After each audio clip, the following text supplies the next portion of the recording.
On this week's video, I'm showing you our newest find, a 1924 Ford Model T Speedster that we found here locally, stuffed away in an old garage.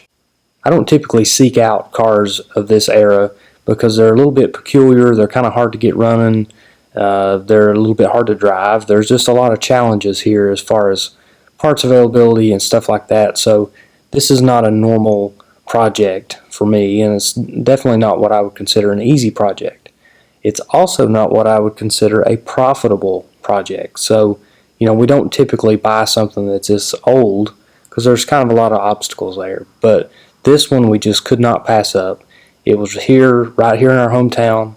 It was one of those things that the price was right and we jumped right on it, and we took this thing home.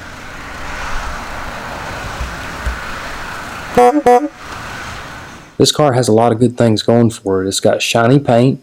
It's got fairly new tires on it. It's had a few upgrades where it has a 6-volt battery and a 12-volt battery. It's been changed over to a distributor. There's been several things that have changed on this car to make it more reliable and a little easier to work on and easier to drive. The car still has wooden wheels and the old high-pressure tires. Somebody has made the body.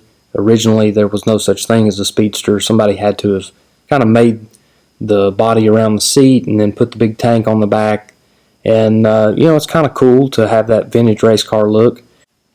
Our goal with this car was originally to get it running, get it driving, and make a couple of trips around the block, maybe take the kids around the block in it, and make a couple of changes and repairs and just kind of spruce this thing up a little and put it back on the market. What actually ended up happening was that we fooled with it for maybe an hour, and we kind of took a little break on it just for a day or two, and one of my dad's buddies came in there one day and he made us an offer that we couldn't turn down. So the car's already gone, but I wanted to share it here because this is not something that's normal for us. Most of our projects and things are from the 60s and 70s, maybe even the 80s. Even though we didn't fool with it long enough to get it running and driving, it's still cool to say that you've owned a Ford Model T.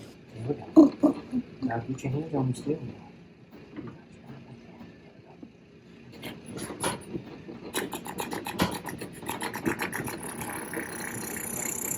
I have to do this.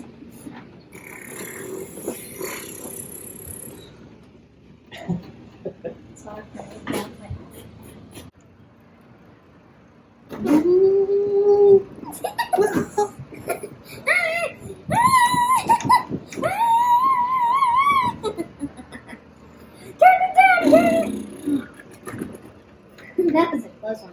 Oh no. It broke down. Go look outside. Just pretend you can look through it. Is there oil leaking? We'll see. Okay.